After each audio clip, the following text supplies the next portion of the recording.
Hello students, today we have discussed with the new topic, that is the Mossberg spectroscopy. In last lecture we have discussed about the mass spectroscopy, and we finished the mass spectroscopy of unit 2 part A. Now today we have discussed about the mass spectroscopy part B unit 2. Okay, so before starting the Mossberg spectroscopy, it is very important to know what are the main aspects of the Mossberg spectroscopy. Actually there is इसमें क्या है कि बहुत कम research हुआ है, ठीक है, और ये नेट के हिसाब से नेट के एग्ज़ाम में इसके क्वेश्चंस जो है वो बहुत कम आते हैं, लेकिन मास स्पेक्ट्रोस्कोपी के as compare to the Mossbauer spectroscopy बहुत ज़्यादा क्वेश्चंस एग्जाम में आते हैं. So let us start with the Mossbauer spectroscopy.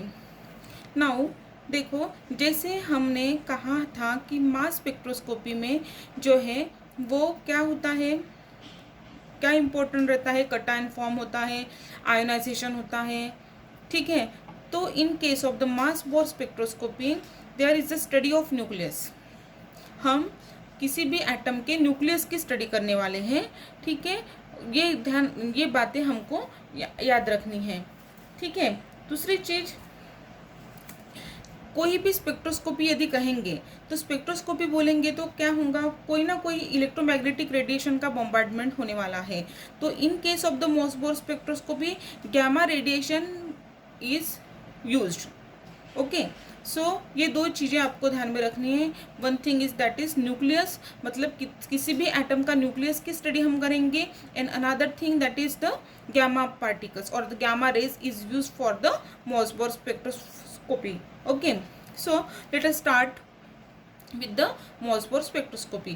Now, Mossberg spectroscopy is also called as the nuclear gamma resonating spectroscopy. Mossberg spectroscopy को हम nuclear gamma resonance spectroscopy भी कहते हैं, और उसका जो abbreviated as NGR. NGR means nuclear, G means gamma and R means resonance. So in short, the Mossberg spectroscopy is also called as the NGR. Now, as name suggests, nucleus is probed using the gamma rays. As exciting radiation, a gamma absorption spectrum is measured.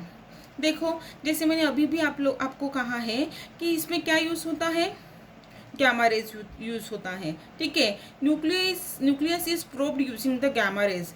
Nucleus को gamma rays का use करके हम क्या करेंगे, probe करेंगे और excited करेंगे ground state,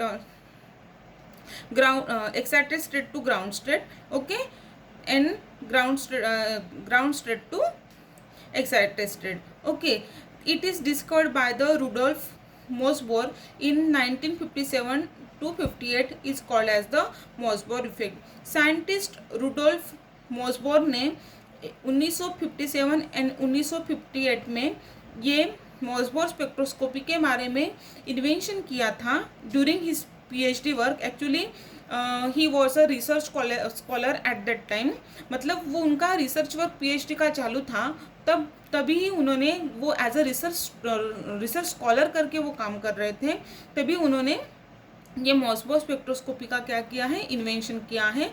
सो as his name Rudolf Mossbauer, so इसका नाम को ही लेके उन्होंने वो स्पेक्ट्रोस्कोपी को मॉसबर्ग स्पेक्ट्रोस्कोपी करके नाम दिया है, और उसको हम M इफेक्ट भी कहते हैं.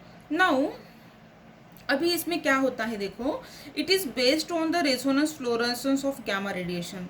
अभी ही बताया था आपको मैंने कि ये किसके ऊपर बेस्ड रहता है, ये बेस्ड रहता है resonance fluorescence of the gamma radiation. Gamma radiation का क्या होगा, रेजोनेंस फ्लोरेसेंस होगा, ठीक है. अभी उसमें क्या होगा, देखो इस फिगर में देखो, ये इमिटर है, ठीक है, और यहाँ पे ग्राउंड स्टेट है और ये एक्साइटेड स्टेट है. यहाँ से सोर्स से किसी भी सैंपल पे क्या गिरेगा, गैमा रेज गिरेगा, वो ग्राउंड स्टेट से एक्साइटेड स्टेट से ग्राउंड स्टेट आ जाएगा, ठीक है. फिर क्या होगा, एब्जॉर्ब इसमें कुछ एनर्जी क्या होंगी, एब्जॉर्ब्ड होंगी और कुछ एनर्जी इज रिलीज्ड होंगी. सो एब्जॉर्ब्ड एनर्जी जो रहेंगी वो क्या करेंगी, रिजोनेट करेंगी. एब्जॉर्बेंस क्या होगा, अंडरगोस ट्रांजिशन मीन्स रिजोनेट. मतलब ये एब्जॉर्बेंस से ट्रांजिशन होगा और रिजोनेंट होगा और वो कुछ भी स्पेक्ट्रा है वो डिटेक्टर पे हमें डिटेक्ट होगा. ठीक है. Now this is the main principle of the Mossbauer spectroscopy. Now देखो there are elements that are use in the Mossbauer spectroscopy are. कौन से एलिमेंट हम मॉसबोर स्पेक्ट्रोस्कोपी में जनरली देखते हैं, वो है Fe57, SN119, SB121, I123 and I123. Okay, these elements are generally used in case of the Mossbauer spectroscopy. These are the main aspects of the Mossbauer spectroscopy. Okay, thank you.